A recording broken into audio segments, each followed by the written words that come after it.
Tag-ulan na ka-sideline. Tapos na ang tagtuyot. Marami na ulit may papakain sa mga kambing. Yehey! Ops! Bago kayo magsipaglundagan, at alam ko na halos tayong lahat ay naghihintay nitong kapanahunan ng ulan, dapat meron tayong programang pangkalusugan. Dahil ang tag-ulan ay siya ring panahon ng sakit sa mga kambing. Ang tag-ulan ay hudyat ng ubo, sipon, at pagtatae sa kambing. Ito ang paksa sa video na ito. Like us and subscribe para one team tayo sa goat farming.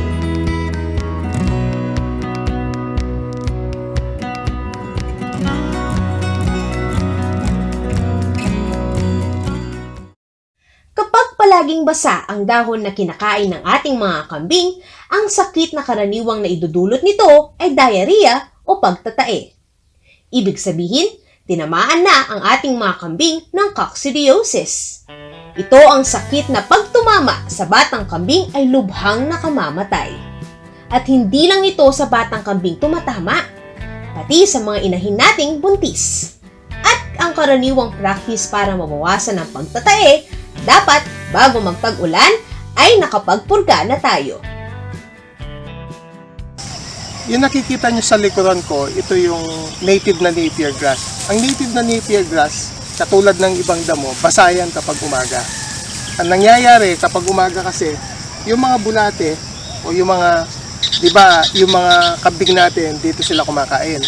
Dito rin sila nagdudumi. Siyempre, ang kambing kahit naman saan, magdudumi yan eh. Tapos yung mga, usually yung mga bulate ng kambing, sumasama doon sa dumi. After some time, yung dumi na yon, yung mga itlog nung mismong mga bulate, umaakyat yan sa mismong dahon ng kahit anong damo. Umaga nangyayari yon. Pag nakaakyat na sila, syempre, at pinalaya mo yung mga kambing sa umaga, kakainin nila yan, nandun na naman yung bulate. Kaya nagkakasakit yung mga natin. Usually, yung pagtatae ang nangyayari kapag tinamaan ng maraming kumain ng maraming bulate, kumbaga. Maliliit yung mga bulate na yun, hindi mo makikita. Umaakyat yung mga bulate na yun, usually pag umaga. Pag nag-dry up na, wala na. Wala na yung mga yan pag nag-dry up na. So, yun ang dahilan kung bakit pag umaga, hindi natin pwedeng basta-basta pabayaan na lang yung mga kambing natin. Yun ang pinaka-delikado pag nagpapakain ka ng umaga. So, ang hinihintay mo, usually pag mainit na. Magpapalabas ka ng kambing, usually 10 o'clock pataas. Hindi ka bababa doon. Ang mabisang pampurga ay ang albendazole. Ito ay karaniwang pinapainom sa kambing o sa pamamagitan ng drenching.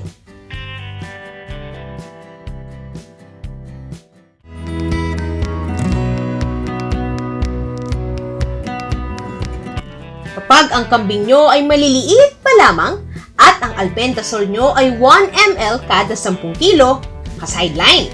Kung kaya nyo naman, timbangin muna ang inyong mga alaga para sigurado. Ito ay ang karaniwang approximation ng dami based sa aming experience sa timbang ng mga native goats. Kapag ang alaga nyo ay lubhang nanghina na sa pagtatae, ang mabisang gamot panglaban ay ito ay gamot na hinahalo sa tubig at katulad ng albendazole ay drenching o pinaiinom. Ito ay karaniwang pinapainom sa nagtatae ng 5 araw. Sumangguni sa inyong vet o kaya naman magtanong sa pinagbilhan ng proper dosage.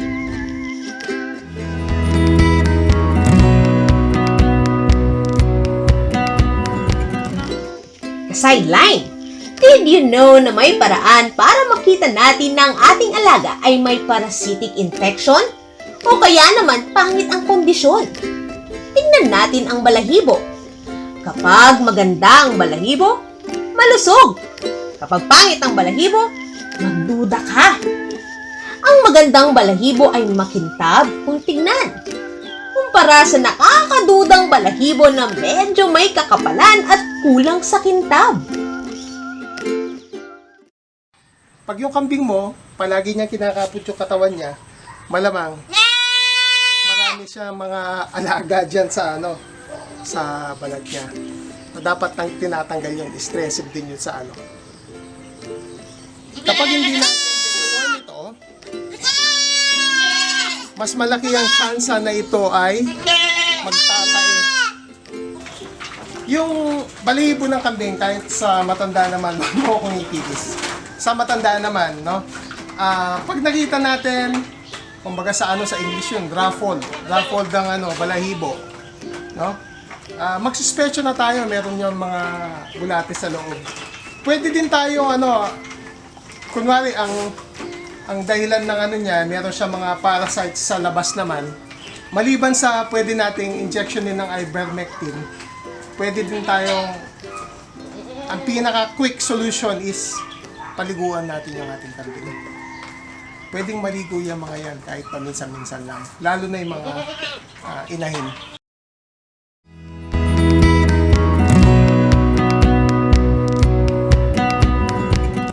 Merong gamot na ina-alternate na pamangka sa albendazole. Ngunit ang rekomendasyon namin ay ibibigay lang ito sa mga matatandang kambing. Ito ay ang ivermectin. Ngayon pa lang ka-sideline, gusto na namin ibigay ang babala sa inyo. Alamin ang dosage sa gamot na ivermectin. Ito ay hindi biro-birong itinuturo sa kambing. Ang paraan pa ng pagturok nito ay subcutaneous. Ang ivermectin, delikado ito. Delikadong ginagamit ito. Kasi, pag nagkamali kayong timbang, malamang yung kambing nyo mamamatay.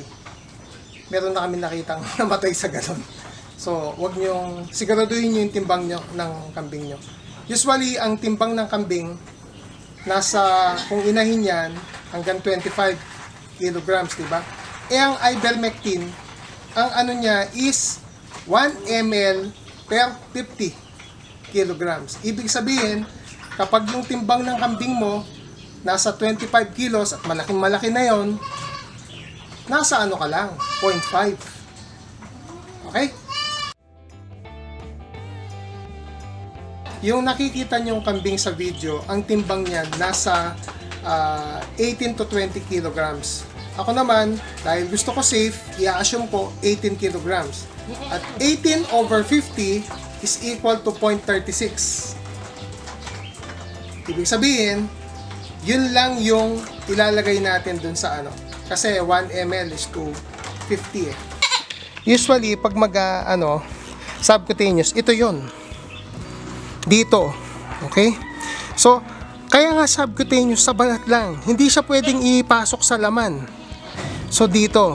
Iaangat mo yan. So, usually, ang umaangat na yung nasa likod. Okay? So, yan. Itutuhog ko yan dyan. Ayan. Tapos, konti-konti. Diba? And then, massage. Sa balat lang siya.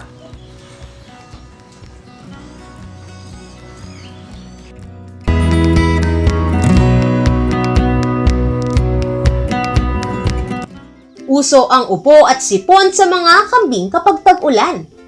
Wala itong pinagkaiba sa tao na mas maraming natatrangkaso kapag tag-ulan. Kapag nilalamig ang mga hayop natin at nababasa, nai-stress sila at madali silang tamaan ng sakit. Stress ang karaniwang dahilan kung bakit yung mga alaga natin ay nagkakasakit. So, ang ibig sabihin nun, yung kunwari sipon, nandyan naman yan sa katawan ng kambing eh. Hindi lang siya lumalabas kumbaga. Hindi lumalala.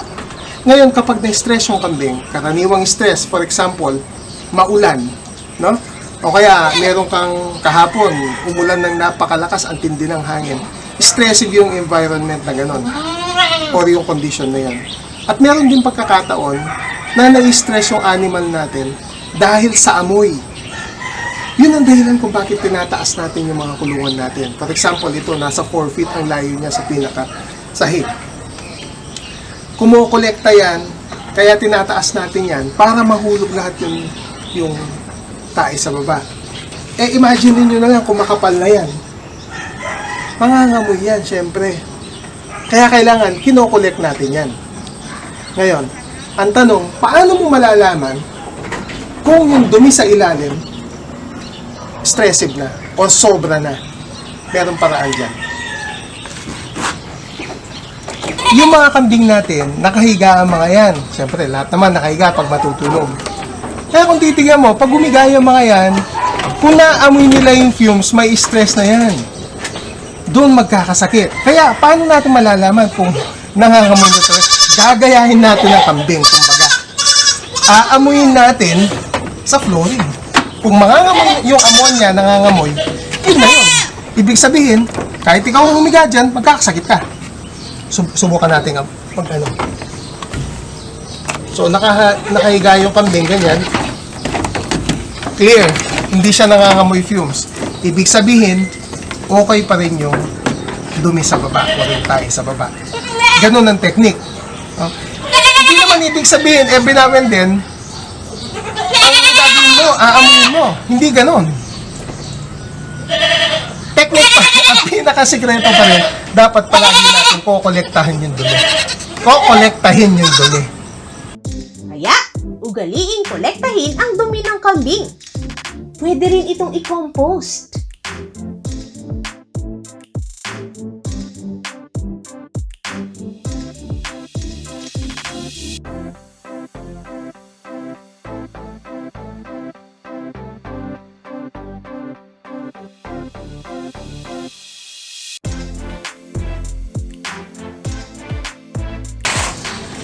Ka-sideline, magandang gamitin ito sa halaman.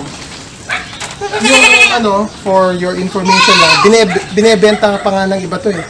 Sa isang farm na alam ko, binebenta nila ito 50 pesos. Magdala ka ng sarili mo sa akin, pwede mong kunin yung mga dumi ng kambing nila. Meron naman tayo dito. Pero pwede mong ibenta ito.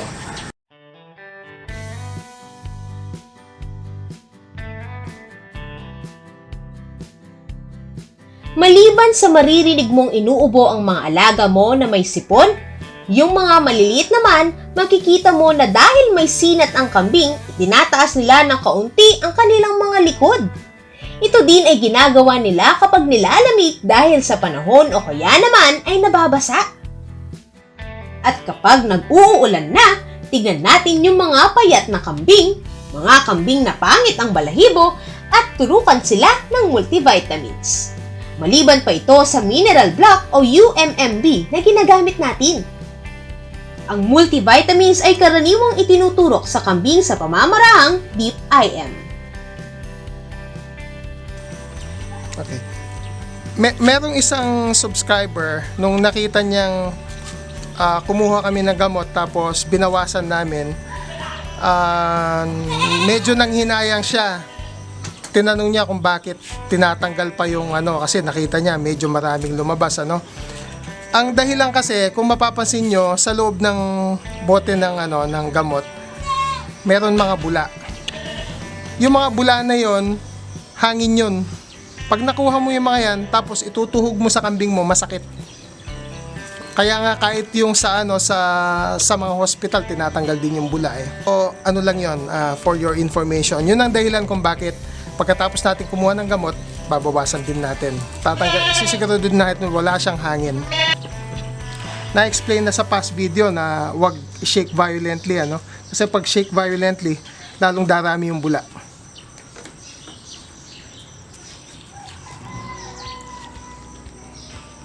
Kung kukuha ka ng 1 ml na for example, 1 ml na gamot. Multivitamins, Yung yung hiringgilya mo, ilagay mo din sa 1 ml, Ayan, magpapasok ka muna ng hangin. Kasi pag hindi mo ginawa yon tapos basta ka na lang kukuha dyan, mas mahihirapan ka pa. Okay? So, ayan. And then, ipasok muna natin yung hangin. Ayan. And then, hilain natin.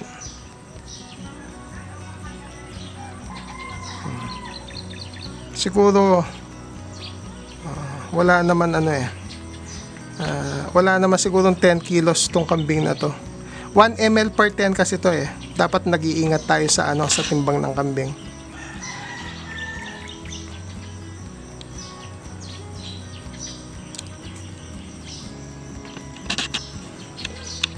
May hangin yan. Ayun, oh.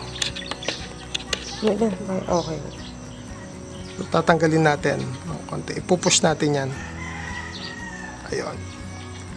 Yan. Ayan. Sa mga hayop, mas maganda ang long-acting na gamot o yung mga gamot na itinuturok lang ng isang beses at ang epekto ay nandoon pa pagkatapos ng ilang araw. Ka-sideline, maghulos dili tayo sa paggamit ng antibiotics.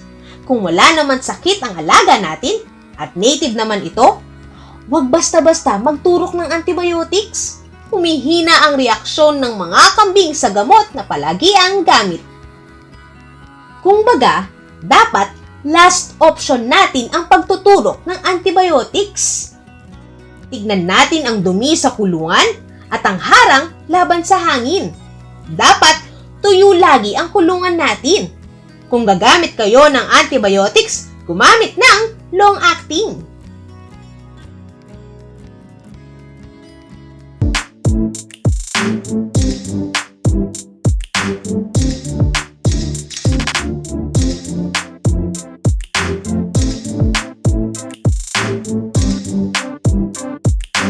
Karaniwang ginagamit namin ang pigi sa IM sa kadahilan ng mas madaling gawin ito kahit mag-isa ka lang.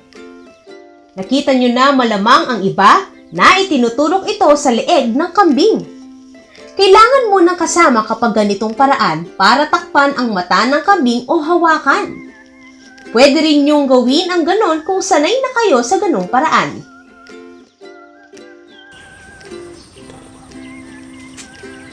Ito naman para sa inahin. Ang inahin usually ang timbang niyan is nasa 18 to 22 kilos at least sa mga native, no?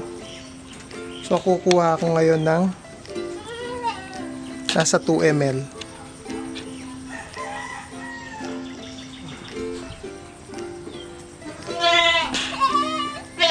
Okay, bawasan ko ng konti yung plunger. Ayun, that's it.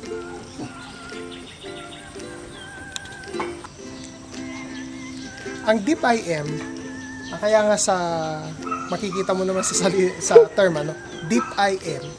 Kasi deep kasi isasaksak mo yung buong hiringgilya. Yung mapapansin nyo, maliit to kasi yung mga kambing maliliit naman eh. Huwag kayong gagamit ng hiringgilya malaki. Pang yun, pang kalabaw. Yung mga hiringgilya, kung pwede nga palagi ginagamit mo, yung pang baby, yun ang gagamitin mo. So, again, isasaksak natin yan. Pag nakasaksak na, doon pa lang natin ipupush yung plunger. Yun ang deep IM.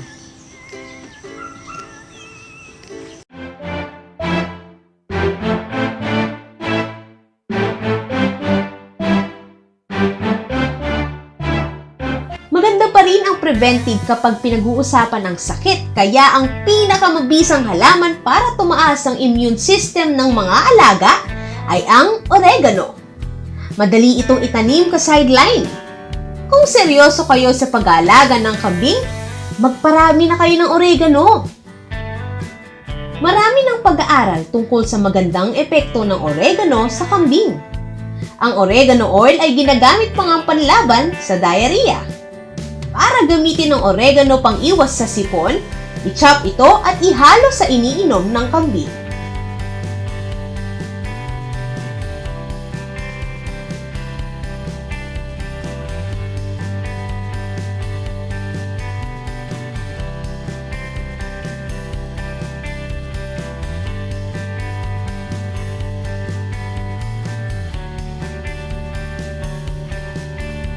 Maraming sakit na pwedeng tumama sa inyong kambing.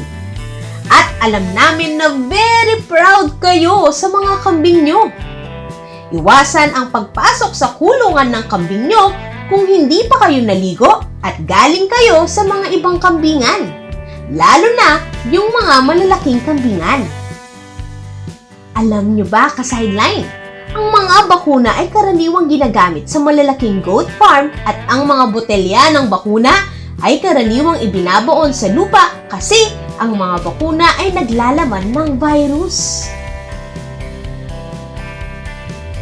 Kapag malaki na ang puhunan nyo sa mga alaga nyo, At marami na ang nakakapunta sa goat farm nyo. At di nyo maiwasan kahit gumagamit na kayo ng Cryolina o yung lason na pamatay ng mikrobyo sa anumang footwear, dapat ay magbakuna na kayo. Magtanong kayo sa pinakamalapit na opisina ng Department of Agriculture at tutulungan nila kayo. Mga ka-sideline, meron kaming munting record system at meron ding programang pangkalusugan na pwede naming ibigay sa inyo sa pamamagitan ng email. Like and subscribe at paki-comment na lang po ang inyong email para maipadala namin ang record system at ang gamit naming munting programa para sa native growers. Maliban doon, handa din po kaming magbigay ng opinyon sa sakit ng inyong alaga. I-comment nyo lang po at padalhan nyo kami ng pictures sa email address na nakikita nyo sa screen nyo. Share namin sa post at sabay-sabay po tayong matutuwa.